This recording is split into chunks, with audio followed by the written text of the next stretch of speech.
is Angie and Haley present. Yes, it is. And we're presenting a new development with Angie, my poor babe. Of course. So Angie last week was experiencing some discomfort in her upper GI tract, and also some pain with urination, correct? Correct. Unrelated? Probably a little related, but unrelated, yeah.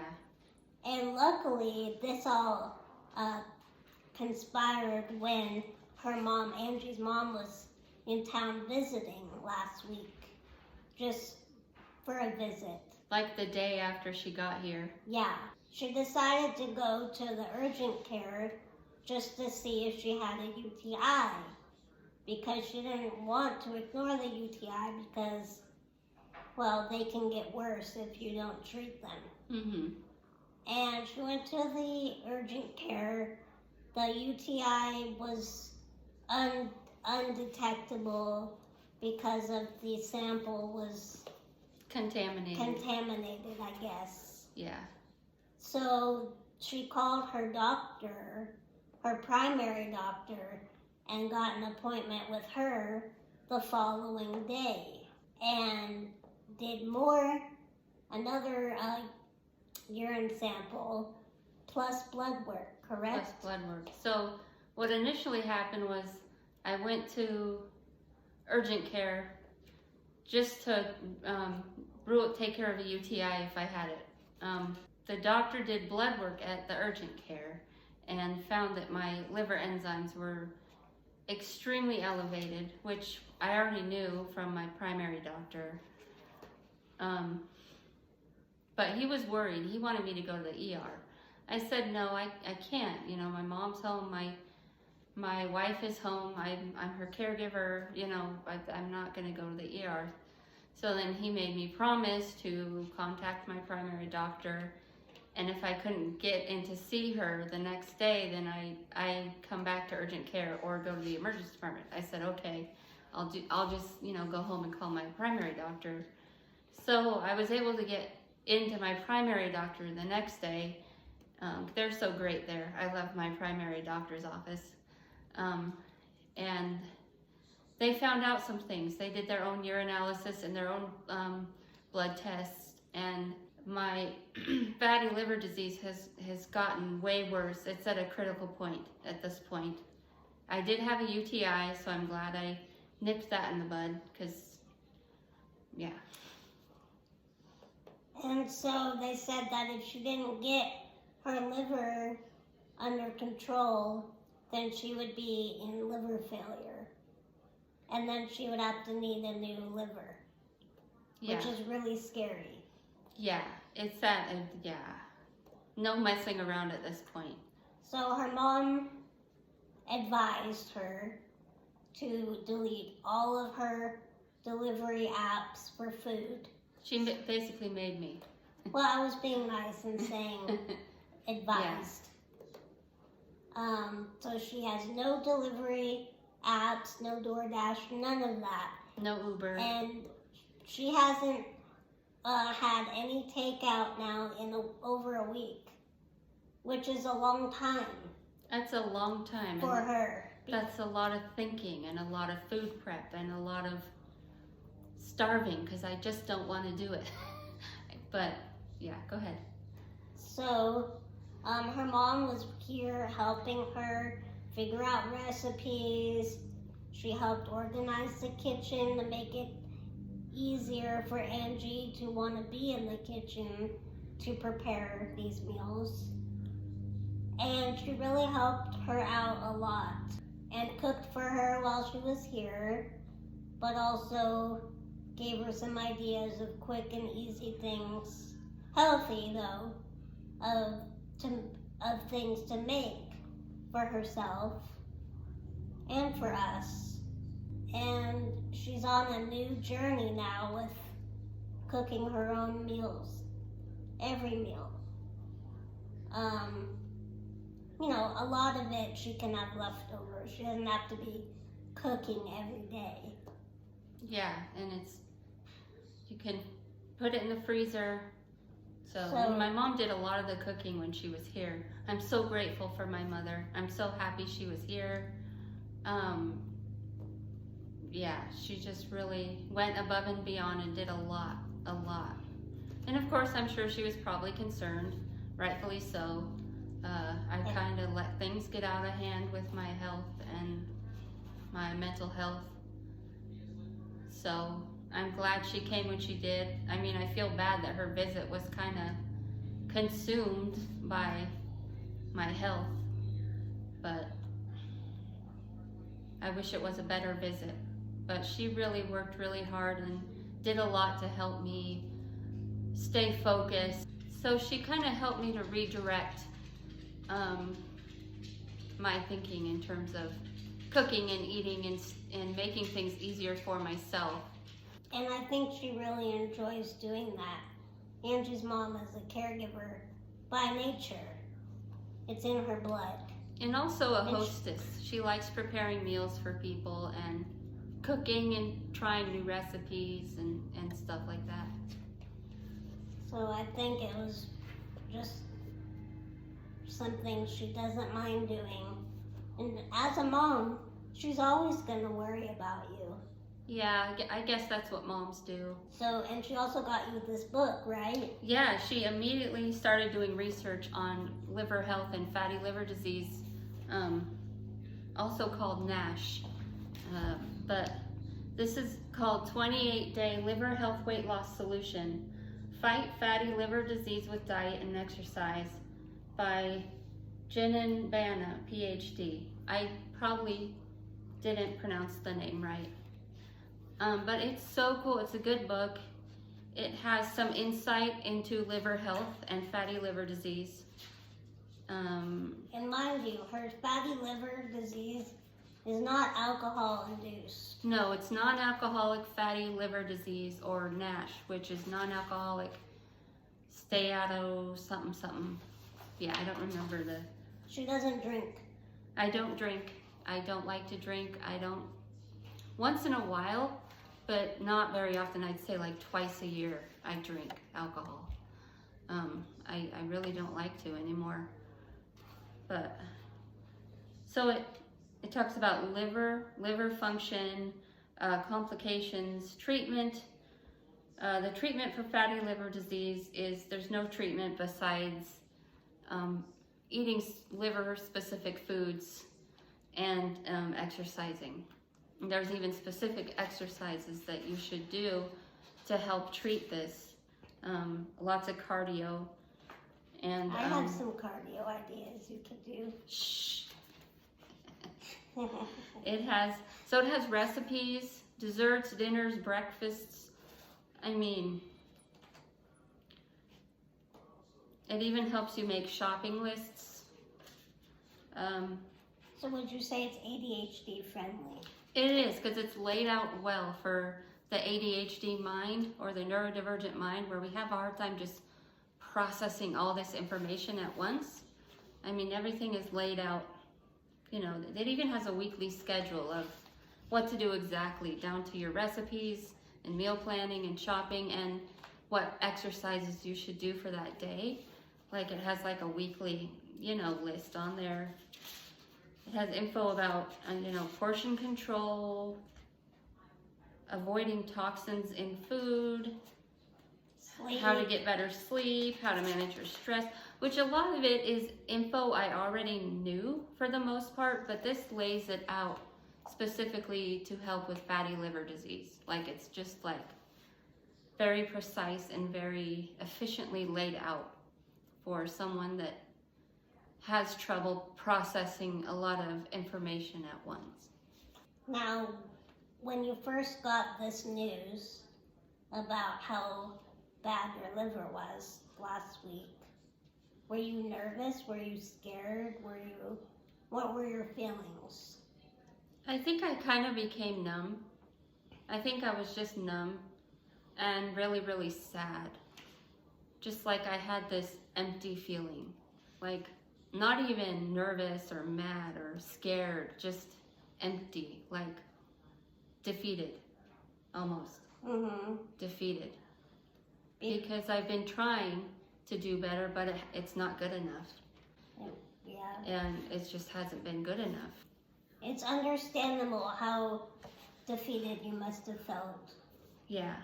And it's relatable to me in many ways because I have a proneness to kidney stones now.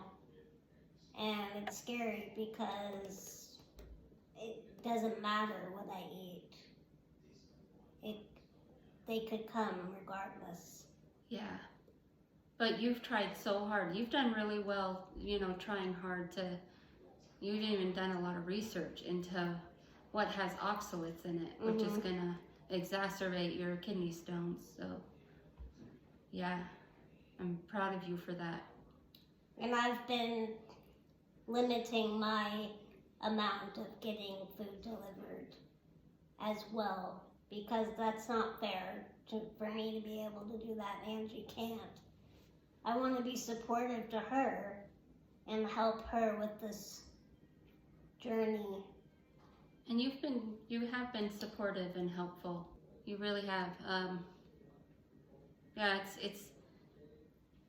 it's just going to take some hard work and mindful consciousness, which I was already doing, but I really need to step up my game. I thought I was trying to the best of my ability, and I was, but it wasn't good enough. So, and it's hard because one of the things we like to do together was go out and eat. Yeah. And now we really can't do that, at least not right now. So that's kind of a bummer, but it's okay because I want to help her get healthy. I'd rather not go out and eat than have her die. Yeah. I don't want to die. But I don't want you to die either. So we'll get through it. We just have to be strict right now. No sweets. No sweets whatsoever. Nothing. I think my mom gave me a recipe for tonight. It's a stuffed chicken breast with goat cheese, spinach, other stuff in it. Liver friendly. It sounds really delicious. Plus green beans, and I can just stick it in the air fryer. And I'm gonna have chicken meatballs and rice and a salad. Angie likes to eat a lot more cheese and things, so that's why I'm not eating the stuffed chicken. Yeah, she doesn't like the cheese, and I can only have a little bit. Cheese is not good for the liver, but like goat cheese, feta cheese, fresh mozzarella cheese, those are okay cheeses to eat for liver health in moderation. But don't go for the fake cheese or the yellow cheese or the processed cheese. None of the processed cheeses. Yeah. They're not healthy. For anyone, really. Really bad for your liver. So if you have any kind of liver problems. What's the one thing you'll be missing? Pizza. You hear that, everybody? Pizza. Cookies. Cookies. Even though I don't really eat a lot of cookies, I don't eat a lot of junk. It's just the stuff I do eat is quick and easy and processed, which is not good for your liver. So I'm here for you. I even starve myself when I can't think of anything to eat. And the easiest thing to do for my brain was just to order out. It made life way less stressful, but I can't do that anymore. So was this like a really big wake-up call for you? A wake-up call I knew was coming. It's like I couldn't put one foot in front of the other. Like I knew I was failing. I knew things were getting bad. But it's like I was paralyzed. I couldn't put one foot in front of the other. So this was kind of a catalyst for change. I was getting bad. I was getting really depressed. I was getting confused. It was getting harder for me to function. It's just not good. Not good. So it's gonna turn out good. we'll film some of the recipes that I'll be making. So be looking forward to that. Make some delicious liver-friendly recipes. Have you made any out of this book yet? Yeah, with my mom, that soup. The soup. That was really good soup. And I don't like soup. Soup is not my go-to food. But this soup was delicious. And I think also because I hadn't eaten a lot that day. Yeah. And so it was really yummy. It was a chicken meatball soup. With, chicken meatballs, had a lot of lemon in it. It calls for eggs. It calls for too much eggs. We thought it was too eggy. The first day it was good. The second day it kind of thickened up a little bit. Kind of congealed. So. It was a bit like egg flour soup. Yeah. A Mediterranean version of an egg flour soup. It was really yummy. So that was good. I think so far that's the only meal I've made out of here yet. But they even have desserts in here and shakes and smoothies. And I looked it over because I don't usually like healthy alternatives to yummy food. But it actually looks legit. It looks good. So I'll be trying some of the dessert recipes as well. I'll probably try most of the recipes in here, actually. Well, thank you, honey, for sharing, not just with me, but with all of our the world. Viewers, your new lifestyle change. You're welcome. And I hope this can help somebody who has the same kinds of struggles. It may seem hopeless, and it really does seem hopeless, especially when you have, other struggles on top of not eating well. But I hope this can help somebody out there. You're not alone. You are not alone. No, I can't even cook for my own self. And I still struggle with knowing what I want to eat. I don't understand why it's a struggle for me, but I do. And it's hard, and you still have to do the grocery planning and the meal planning, and it is a struggle. And I used to eat a lot worse when I was younger. A lot more boxed things. And I just can't do that anymore. Yeah. It just doesn't help me. The sodium levels in prepared food is just way too much. People don't realize how bad processed food, boxed food really is. Like, it's really not good for you.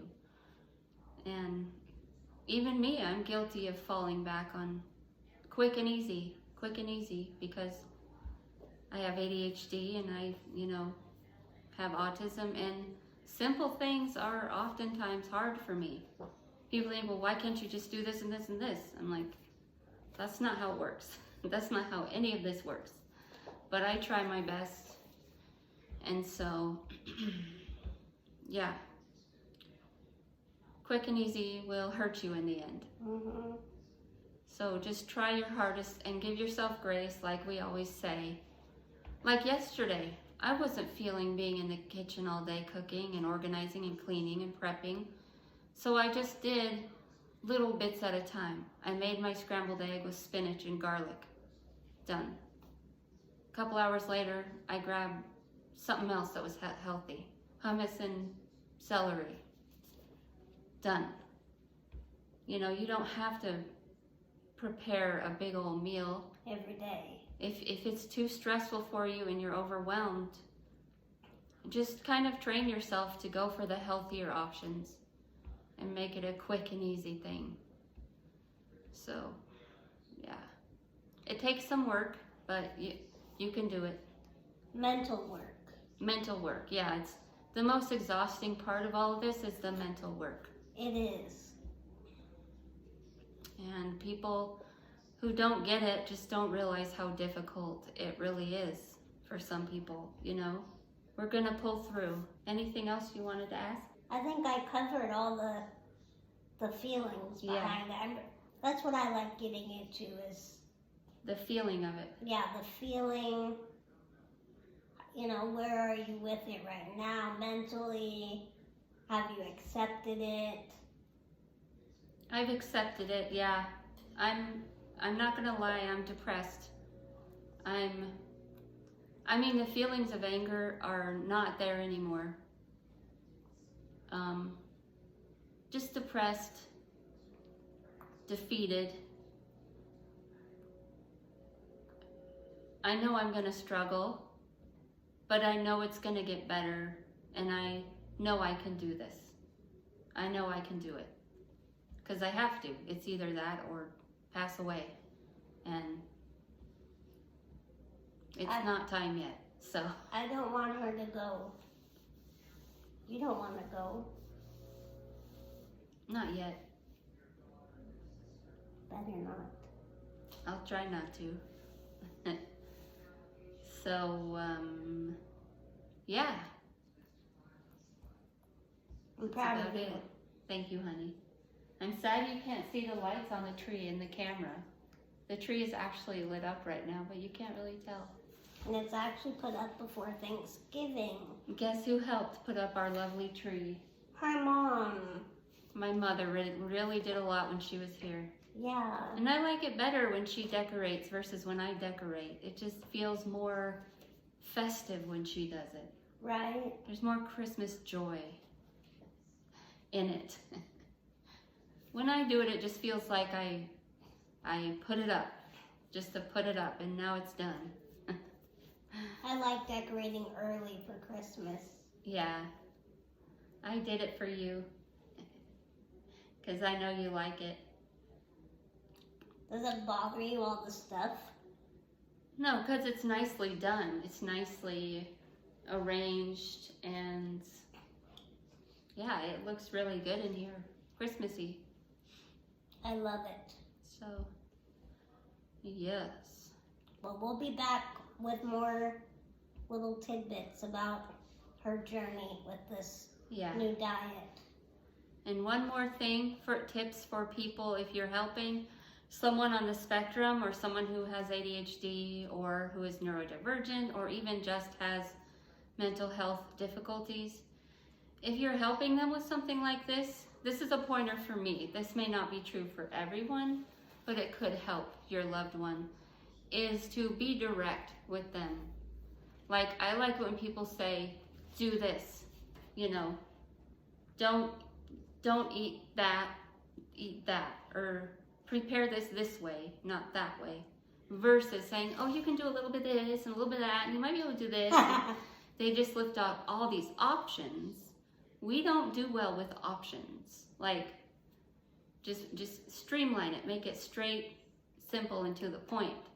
And that's what my mom has done for me. She was just very direct with everything she's guided me on through this. She's very patient with you. Super, super appreciative of that. I know it's annoying sometimes, but I'm really appreciative of people just, you know, be direct. Don't beat around the bush, or maybe you can do a little bit of this, or la la la la la la. It's like my brain does not process, you know, that way. So precise, direct, and to the point is the key. You love my little over here and over here. We're keeping that in. Not like this. Like this. You get what I mean, right? I do. Totally. All right. Should I add anything? Only if you want. I do want to just say I'm very excited. My favorite YouTuber/vlogger is back on YouTube. I'm not going to say names. If you know me, you already know. Yep. I'm so happy for you. She was so happy. She was even getting teary. I was. So I that's was even relieved that she came back. for my sake. Yeah. And I'm happy for her. I feel terrible everything she's gone through. And I'm just proud of her for getting through the other side. Me too. So, yeah. I can't imagine. Right? Ugh. I get one bad comment on YouTube and it's like, They hate me. Everyone hates me. Devastating. And then you go through a whole, thing like she did. Wow. Props. All right, well, we'll be back soon with more content. Yes, definitely. We're going to try to do more content. Peace and love. Peace and love. Bye. Bye.